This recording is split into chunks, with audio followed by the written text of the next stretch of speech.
अस्सलाम वालेकुम, मैं हूँ इकरा इकबाल। इस वीडियो में मैं बात करूंगी सेकेंड वर्ल्ड वॉर के कॉजेस पे। यहाँ मैंने लिस्ट बनाई है, ये वो लिस्ट है जिसपे हम बात करने वाले हैं। पहला कॉज हम डिस्कस करेंगे ट्रीटी ऑफ वर्साइल का। दूसरा डिस्कस करेंगे राइज ऑफ डिक्टेटरशिप का। तीसरा डिस्कस करेंगे कॉन्फ्लिक्ट ऑफ आइडियोलॉजीज का। चौथा डिस्कस करेंगे इकोनॉमिक नीड्स और मटेरियल इंटरेस्ट का। पांचवा डिस्कस करेंगे इम्पेरियलिज्म का और छठा हम डिस्कस करेंगे नेशनलिज्म का। ट्रीटी ऑफ वर्साइल की पहले बात कर लेते हैं। ट्रीटी ऑफ वर्साइल पे मैं एक वीडियो बना चुकी हूँ, आप उसे जरूर देखें अगर आप ट्रीटी ऑफ वर्साइल समझना चाहते हैं तो। ट्रीटी ऑफ वर्साइल में क्या होता है? ट्रीटी ऑफ वर्साइल में ब्रिटेन, फ्रांस, रशिया, जर्मनी से ट्रीटी साइन करवाते हैं, जिसके तहत पहली जंग अजीम का सारा इल्जाम डाल देते हैं ये लोग जर्मनी पे। कसूरवार ब्रिटेन भी होते हैं, कसूरवार फ्रांस भी होता है, कसूरवार रशिया भी होता है, लेकिन इल्जाम डल जाता है सारा जर्मनी पे। क्यों? क्योंकि जर्मनी वो वाहिद पावर इमर्ज हो रही थी जो ब्रिटेन को टफ टाइम दे रही थी। जर्मनी भी अपनी नेवल पावर स्ट्रॉन्ग कर रही थी और ये ब्रिटेन से बर्दाश्त नहीं हो रहा था। इसलिए ना सिर्फ ब्रिटेन ने उसे हराया, बल्कि जंग का सारा इल्जाम भी डाल दिया जर्मनी पे। और जितना का जितना नुकसान हुआ था पहली जंग अजीम में, उस नुकसान को भी भरना था किसने? जर्मनी ने। अब ट्रीटी ऑफ वर्साइल के तहत जर्मनी की काफी ह्यूमिलेशन हुई, काफी इंसल्ट हुई इस ट्रीटी को साइन करने में। यानी कि जब जर्मनी के डेलीगेट गए ट्रीटी साइन करने के लिए, तब जर्मनी को काफी ह्यूमिलेट किया गया, उनके डेलीगेट को काफी इंसल्ट की गई उनकी।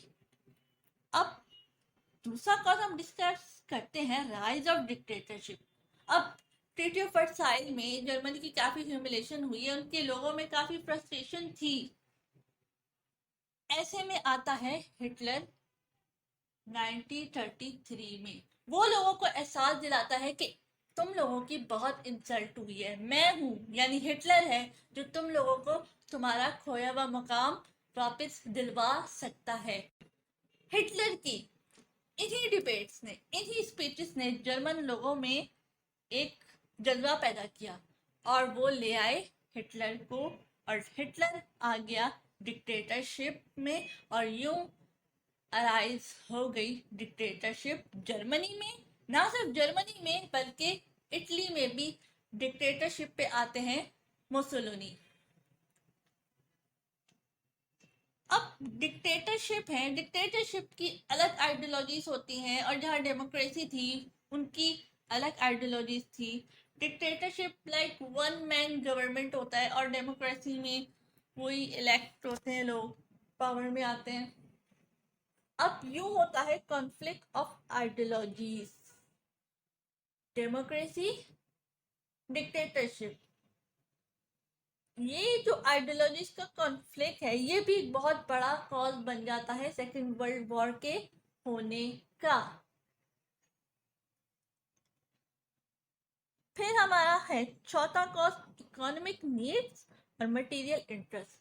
पहली जंग अजीम में इतना नुकसान हुआ, इतने जदीद हथियार बने थे और उनका इस्तेमाल भी हुआ था और नुकसान भी काफी हुआ था। उसकी वजह से वो तमाम स्टेट्स काफी डिस्टेबलाइज हो गई थी इकोनॉमिकली। अब उन्हें मार्केट चाहिए थी, उन्हें रॉ मटेरियल चाहिए था। तो क्या हुआ? फिर हुआ इम्पेरियलिज्म। ब्रिटेन की तो कॉलोनी थी ही एशिया में, लेकिन अब जापान भी मैदान में आ गया था। जापान भी रॉ मटेरियल हासिल करना चाह रहा था, जापान भी इम्पेरियलिज्म कर रहा था। और यूं इम्पेरियलिज्म फर्स्ट वर्ल्ड वॉर की तरह सेकेंड वर्ल्ड वॉर के होने की भी एक बड़ी वजह रहा। अब आते हैं नेशनलिज्म की तरफ। नेशनलिज्म एक बड़ा कॉज रहा है हर जंग के होने की, ऑलमोस्ट हर जंग के होने की बड़ी वजह रही है नेशनलिज्म। हिटलर ने, मुसोलिनी ने एनेक्सेशन की, कुछ एरियाज अपने अंडर ले लिए। अब वो नेशन जो अपनी स्टेट में मेजॉरिटी में थे, एनेक्स होने के बाद उस स्टेट में मिनॉरिटी में हो गए। यानी कि उनकी अपनी कल्चरल था, उनका अपना, उनकी अपनी लैंग्वेज थी, उनके अपने ट्रेडिशन थे, उनकी अपनी पूरी नेशन थी। एनेक्सेशन हुआ तो अब वो दूसरों के अंडर आ गए, अब वहाँ पे वो माइनॉरिटीज में हो गए।